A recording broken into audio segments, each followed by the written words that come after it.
They went to a place called Gethsemane, and he said to his disciples, "Sit here while I pray."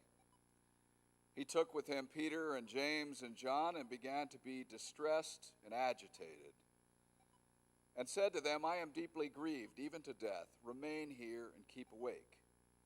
And going a little farther, he threw himself on the ground and prayed that if it were possible, the hour might pass from him. He said, "Abba, Father, for you all things are possible. Remove this cup from me, yet not what I want, but what you want." He came and found them sleeping, and he said to Peter, "Simon, are you asleep? Could you not keep awake 1 hour? Keep awake and pray that you may not come into the time of trial. The spirit indeed is willing, but the flesh is weak." And again he went away and prayed, saying the same words. And once more he came and found them sleeping, for their eyes were very heavy, and they did not know what to say to him. He came a third time and said to them, "Are you still sleeping and taking your rest? Enough. The hour is come. The Son of Man is betrayed into the hands of sinners. Get up, let us be going. See, my betrayer is at hand." The gospel of the Lord. Please be seated.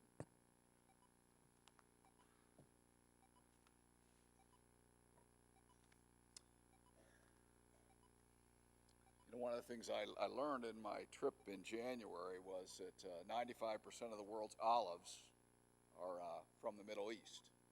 And I hate olives, so it really doesn't matter. But olives are crushed over and over. We're going to show you a picture tonight of an olive press. Pastor Ted has shown these numerous times in his classes.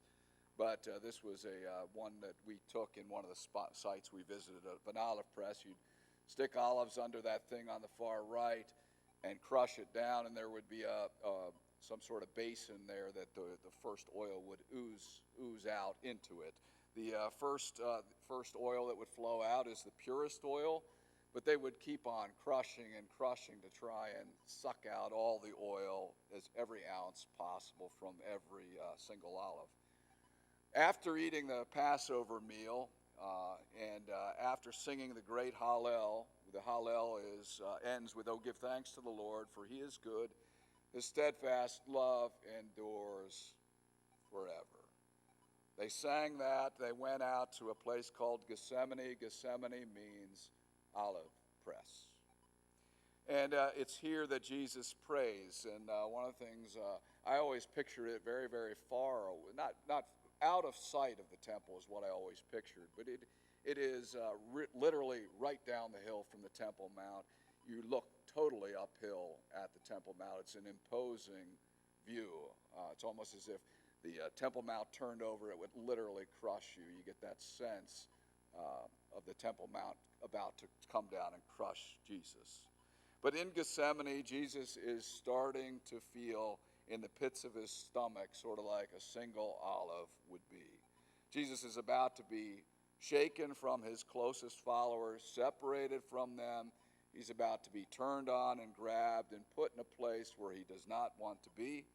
He's about to have people circle around him, not because they're ready to listen to him and learn from him, but because they are going to crush him and his movement.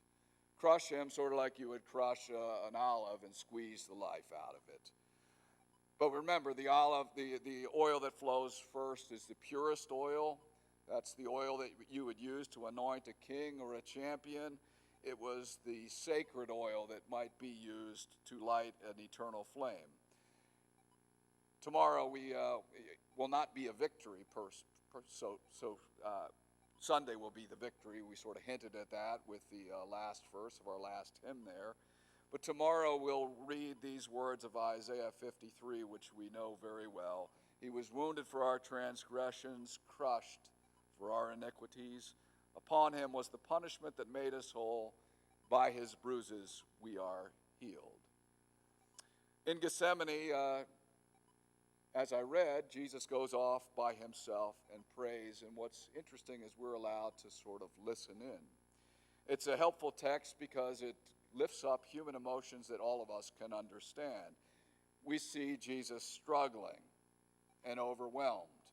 We see him dealing with pressure. We see him dealing with the weight of the world. We see him fearful. The Greek text says he's terrified. Terrified. We see him frustrated. We see him full of sorrow.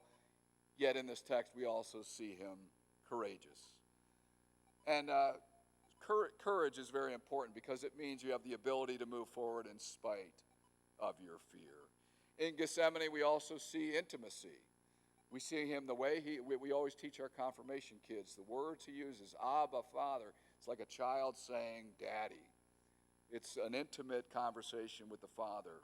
It's a sign of a good relationship. In a sense, it's saying he knows that in this tough moment that his Father is listening. And he's able to be brutally honest with him. He doesn't have to couch a word. He's able to express his fears. He says so openly and honestly, is there possibly another way that we could do this? He doesn't want to face what lies ahead. But ultimately, when push comes to shove, what we see in this story tonight is acceptance. He understands that God may not offer him a quick out. He may not answer his prayer exactly the way he wishes. But in the end, what Jesus says is, I trust in you, Father. I trust in you completely. I trust that you will be with me through this somehow.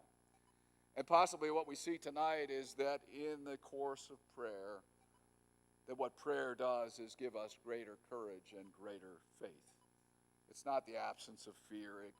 Prayer helps us have the ability to move forward and persevere in this life. Tonight, we focus a little bit on our prayer life because all of us will have that prayer at times where we feel like we are in Gethsemane. We feel that the weight of the world's circumstances are all upon top of us.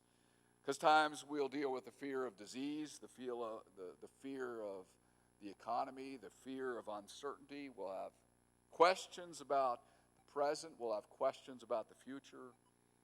We may feel squeezed and troubled and displaced from familiar settings. We may feel of lack of support. You know, those disciples this night, he asked them to sort of hang with him, be watchful, and they sort of let him down in his moment of need.